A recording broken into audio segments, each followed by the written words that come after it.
Back to the fort. We are continuing our reading of Dragon Master's Chill of the Ice Dragon, and we're picking up in chapter 11. The Power of the Giant. Before Frost could make a move, Basti slammed his big icy fist on the floor. The whole fortress shook. It knocked Drake off his feet. Then Hulda spoke. "Vasti, leave this place," she said. "You cannot fight all of us." The ice giant laughed. "Yo! You could not defeat me before, and you shall not defeat me now," he said. He pointed his staff at Hulda, but Frost zoomed forward with Mina on his back. "Frost, now!" Mina cried. Frost shot his icy breath at the staff, knocking it out of Vasti's hands. Hulda blasted magic from her fingertips. The giant staggered backward. Worm's eyes closed as his body glowed green. The staff floated up off the floor and then flew into the wall, shattering. Vasti laughed again. "Yo-ho! I am still powerful even without my staff." He slammed his fist into the floor, and ice began to spread everywhere. Worm and Frost went skidding backward. Drake and the others stumbled, trying not to fall down. Then a loud sound filled the hall. Roar! Vulcan was free. Khepri had finally finished melting the ice around the dragon. Vulcan was angry. He started to wildly shoot flames. Orange fire hit the walls. It hit the ceiling. "Rory, you've got to control him," Drake yelled.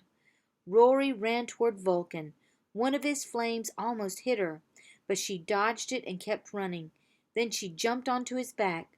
"Vulcan, focus! We need you to melt that giant," she yelled.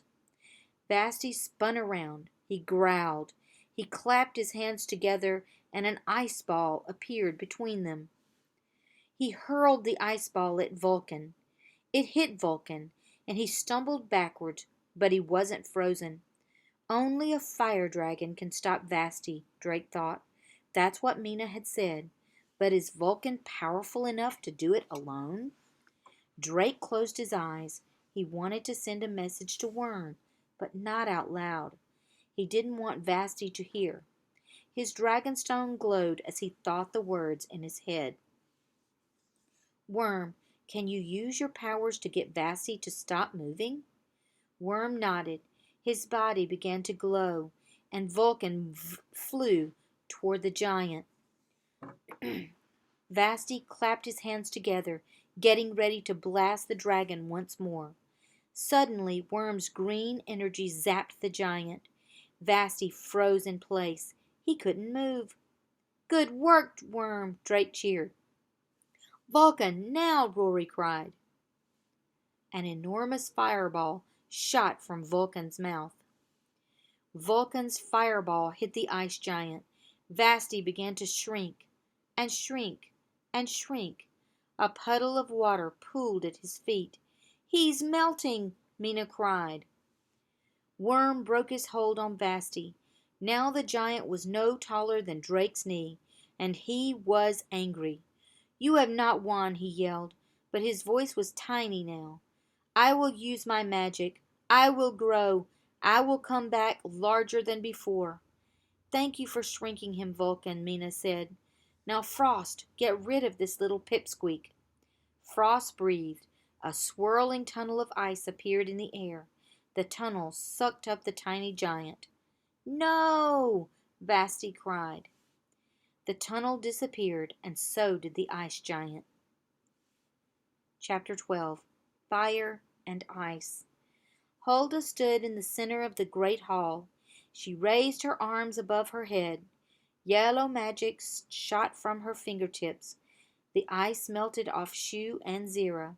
It melted off of all the people in the fortress. It melted off the floors and the walls. The ice did not melt into big watery puddles. It just disappeared. The unfrozen people gazed around the hall, confused. Drake thought they looked like people waking from sleep. The king and queen called Hulda over to them. "My wizard, "What has happened?" the king asked. "The ice giant. Is he gone? And where did all these dragons come from?" Hulda smiled. "I will let Mina explain. She said it was she who rescued us." Mina bowed. "King Lars, Queen Sigrid, I did not rescue you alone," she began. "These are dragon masters from the kingdom of Bracken. I traveled there to seek their help, and together we defeated Vasti." King Lars raised an eyebrow. He reminded Drake of King Roland. But King Lars had a white beard, not a red one, and this king's robes were brown and furry. "How good of King Roland to send his best dragon masters to help me," King Lars said. Drake looked at his friends. King Roland did not even know they were there. Rory bowed to King Lars and said, "King Roland is happy to help you, your majesty." Drake knew this was a lie, but a smart lie, he thought. "I shall not forget his kindness," King Lars said.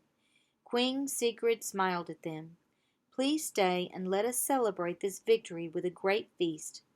Bo's stomach rumbled at the word feast, but the dragon masters knew they couldn't stay. That would be very nice, your majesty, but we must get back to Bracken right away, Drake said. Lars nodded. "Very well." The dragon masters climbed onto their dragons, and Rory turned to Mina. "You were right. Basti was tough to beat." Mina smiled. "And your Vulcan is very powerful, almost as powerful as Frost." Drake turned to Mina. "It was nice meeting you," he said. Mina shook his hand. She squeezed it hard. "I will never forget you," she said. She looked up at the others on their dragons. "I will not forget any of you, and if you ever need my help, you will have it." Drake nodded. "Thank you," he said. He looked at his friends. Everybody touched Worm. The dragon masters obeyed.